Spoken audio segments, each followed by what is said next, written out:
Desde los estudios de WTMBN en Orlando, Florida, Estados Unidos, presentamos Noticiero Internacional con Alonso García. Un cordial saludo y gracias por permitirme compartir con usted estos minutos de noticias con lo más relevante de Estados Unidos, América Latina y el mundo. Ya es viernes 2 de julio del 2021. Estos son los titulares de la presente edición. Sigue mejorando la economía en Estados Unidos. Tenemos un completo reportaje con Laura Sepúlveda. Y en España, estudiantes dejan hotel en que hacían cuarentena en Mallorca para dirigirse a la península en un viaje burbuja. Nueva herramienta muestra la resistencia a la vacuna contra el COVID-19 en los Estados Unidos. Verónica Villafañe nos tiene los pormenores. Y en Alemania, el ministro alemán del Interior, Horst Seehofer, criticó ayer jueves a la UEFA por ser absolutamente irresponsable por el alto número de espectadores permitidos en los partidos de la Eurocopa 2020. Tenemos un completo reportaje al respecto. Y una pregunta que ha surgido y que tenemos respuesta en la voz de Jorge Agobián desde Washington. ¿Cuántas vacunas ha donado Estados Unidos a Latinoamérica? Vamos a estar tratando este tema acá en Noticiero Internacional. Y una experiencia que llega a ser escalofriante, la de un pastor evangélico venezolano que cruzó desde Venezuela hasta llegar a la frontera sur de Estados Unidos para pedir asilo. ¿Qué es lo que lo motivó a abandonar Venezuela? Tenemos el detalle en la voz del propio protagonista de esta historia. Entre tanto, en Estados Unidos, el presidente Joe Biden ha visitado el lugar del trágico derrumbe del edificio en Miami. Tenemos los pormenores también.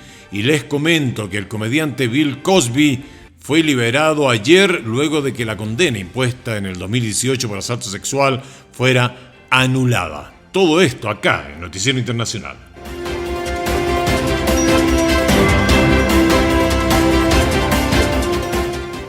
Estamos presentando Noticiero Internacional. Un recorrido por los acontecimientos que son noticia en Estados Unidos, América Latina y el mundo. Este es el momento indicado para quedar bien informado. Vamos a los hechos.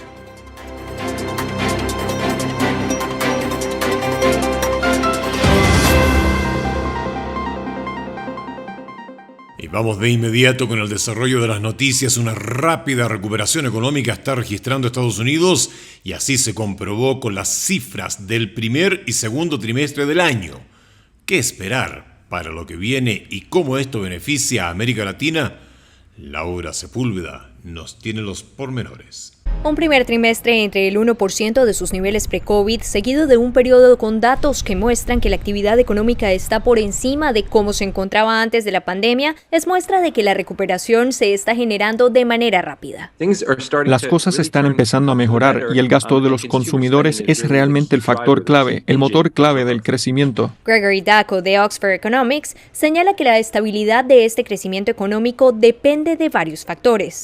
Creo que el factor clave para una recuperación económica sólida y sostenible es una recuperación de la salud sólida y sostenible. Así que necesitamos ver vacunaciones en curso para seguir viendo una mejora en la situación de salud. Y aunque vamos por buen camino, prevé que podría requerir un año para llegar a donde nos encontrábamos antes de la pandemia, porque en 2 meses se perdieron 22 millones de empleos que se habían creado durante la recuperación posterior a la gran recesión del 2008. La situación que atraviesa Estados Unidos, dice el economista Andrés Abadía, es positiva para la región latinoamericana. Además, vemos que se va a introducir un paquete de estímulo también significativo en infraestructuras y esto también va a generar un aumento en la población que trabaja latinoamericana en Estados Unidos y esto aumentará también las remesas. La vacunación, los retos generados por la variante Delta del coronavirus y el avance en materia de la pandemia siguen siendo los factores más influyentes en la reactivación económica.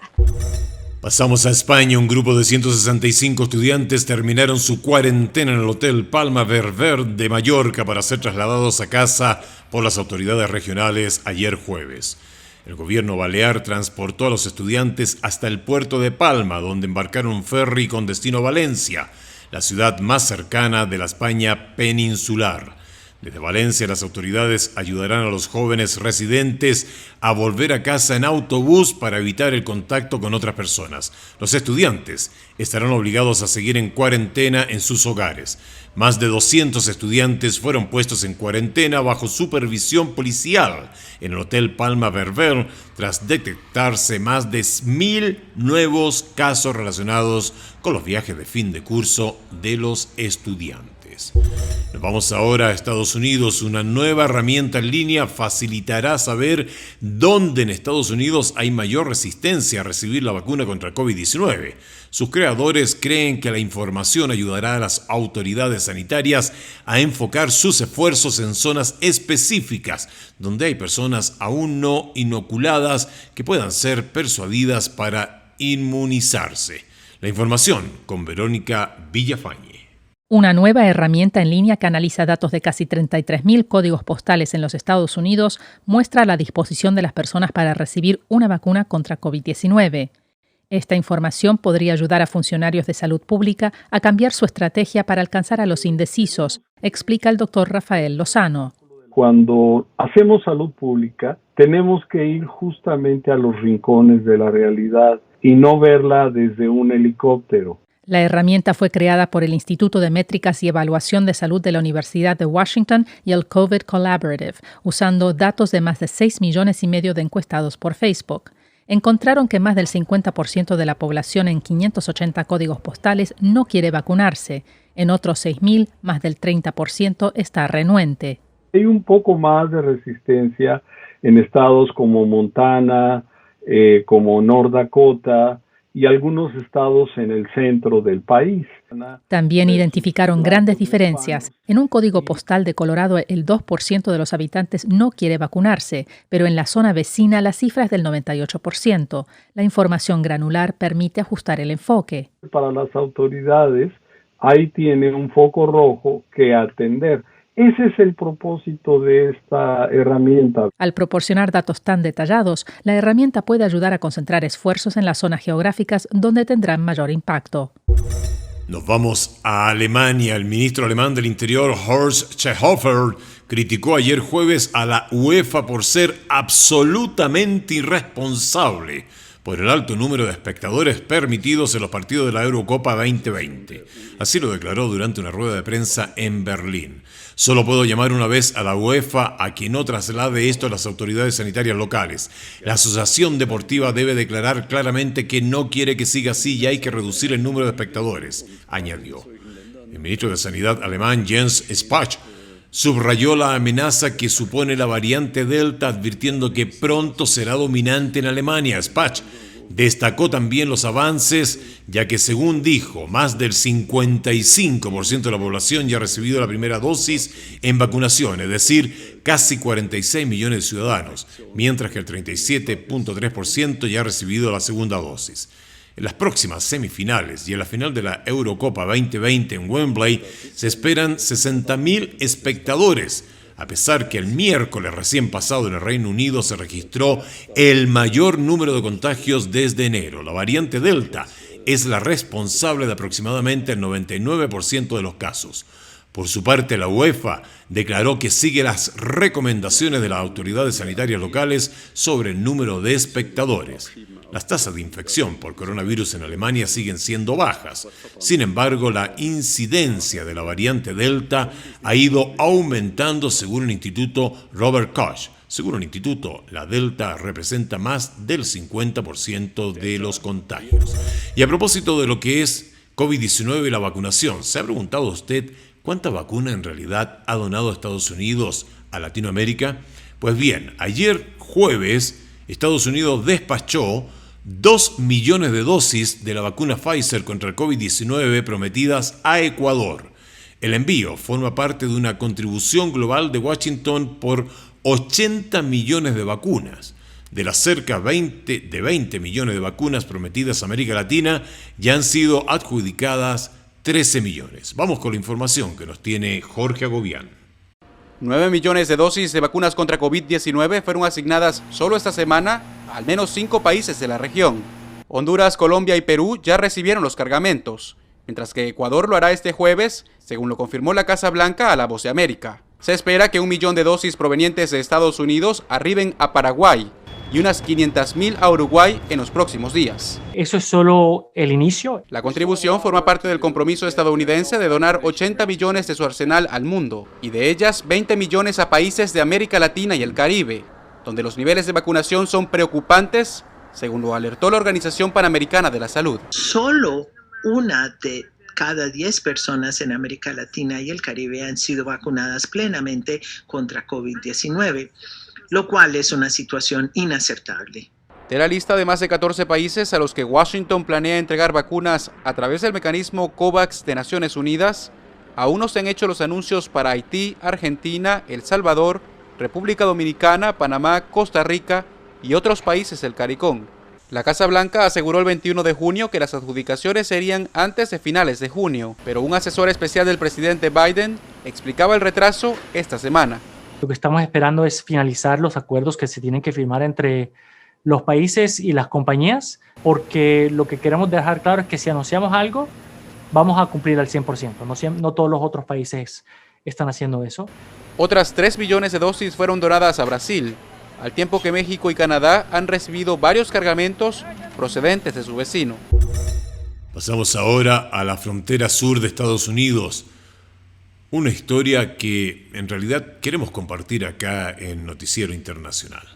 Se trata de Ángel Linada, que es un pastor evangélico venezolano, protestante, quien hizo parte de un grupo de venezolanos que entró de manera irregular a Estados Unidos el pasado 16 de junio para pedir asilo. El pastor Linada nos contó qué lo motivó a abandonar Venezuela. Vamos con el audio. Decirlo. Y bueno, llamado a los medios internacionales. Sabemos que con balas no, pero sí se pueden sacar. Porque hay que sacarles, es una maldición. Entonces salimos una maldición. Pónganse bravos los socialistas de aquí si quieren, pero es una maldición. ¿Cuál fue el motivo que lo motivó? Persecución. Persecución.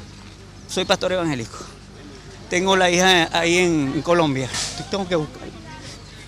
¿Cómo puede describir el trayecto desde Venezuela hasta aquí? Horrible. Horrible. Y sin medios menos.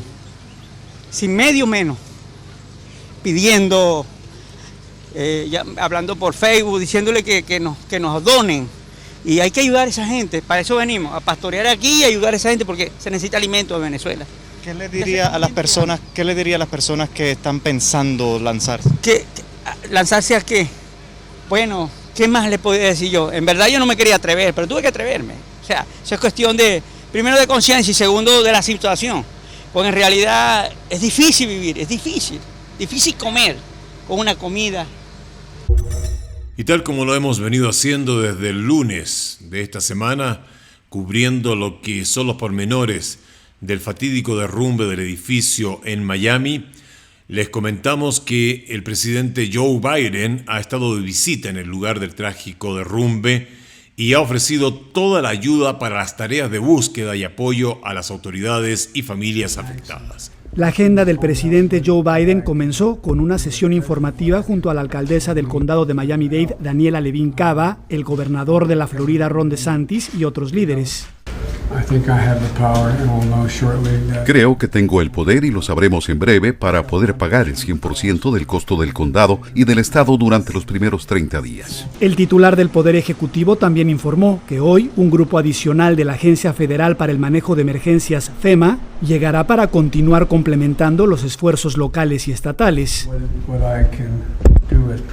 Lo que puedo hacer como presidente en términos de ayuda para cualquier cosa que se necesite. La alcaldesa del condado de Miami-Dade reconoció la ayuda del mandatario.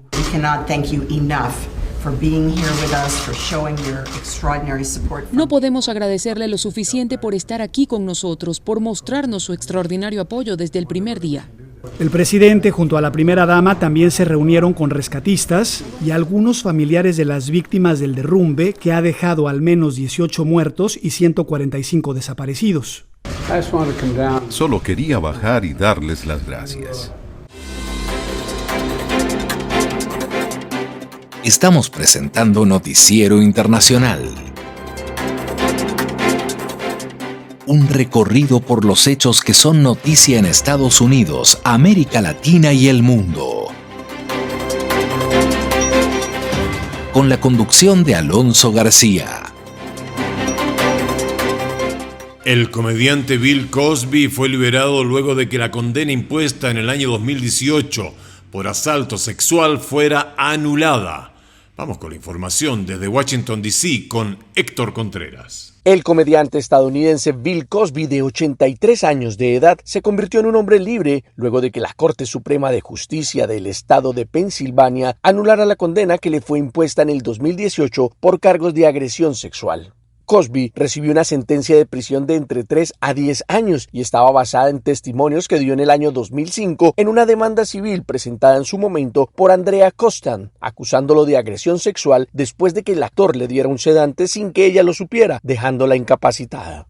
Sin embargo, el tribunal dijo que el fiscal en ese momento le aseguró a Cosby que su testimonio no se usaría en su contra en un juicio penal y que esta sería una promesa que aplicaría a cualquier fiscal en el futuro. Jennifer Bonjean, abogada de Cosby, celebró la medida junto al comediante. Obviamente estamos encantados de tener al señor Cosby en casa. Él cumplió 3 años de una sentencia injusta y lo hizo con dignidad y principios. Además, fue un mentor para otros reclusos. Él estaba cumpliendo su condena, pero el tiempo no lo estaba haciendo. La acusación de Andrea Costan fue una de varias presentadas contra el popular artista, muchas de las cuales se remontan a décadas atrás, y su condena hizo parte de la llamada era del Me Too, Yo También en español, en la que decenas de mujeres se presentaron para acusar de agresión sexual a hombres poderosos del entretenimiento, los medios y la política. Por su parte, Constant y sus abogados emitieron un comunicado calificando el fallo como decepcionante y expresaron su temor de que pudiera disuadir a las víctimas de agresión sexual a presentar denuncias. Pasamos ahora a la nota económica en la voz de Leonardo Bonet. El número de solicitudes del subsidio por desempleo disminuyó la semana pasada a su nivel más bajo desde el inicio de la pandemia, señal de que el mercado laboral y la economía estadounidense en general se recuperan rápidamente de la recesión provocada por el coronavirus. La agencia AP indica que el Departamento del Trabajo informó este jueves que las solicitudes cayeron en 51,000 para ubicarse en 364,000. Los pedidos de prestaciones por desempleo han caído de manera más o menos constante desde el comienzo del año. La campaña de vacunación ha reducido rápidamente los nuevos casos de COVID-19, lo cual da a los consumidores la confianza para comprar, viajar, comer en restaurantes y asistir a eventos públicos a medida que se recupera la economía. La caída de las solicitudes la semana pasada fue mayor de lo previsto por los economistas. En 10 de las últimas 12 semanas, este indicador ha bajado. El gasto de los consumidores ha generado una gran demanda de mano de obra, sobre todo en restaurantes y negocios vinculados con el turismo. Muchos empleadores tienen problemas para llenar las vacantes y la oferta ha alcanzado un nivel sin precedentes. Sin embargo, muchos economistas prevén que la contratación alcanzará la demanda en los próximos meses, sobre todo a medida que caducan los programas de ayuda federal y más personas se ven en la necesidad de buscar empleo.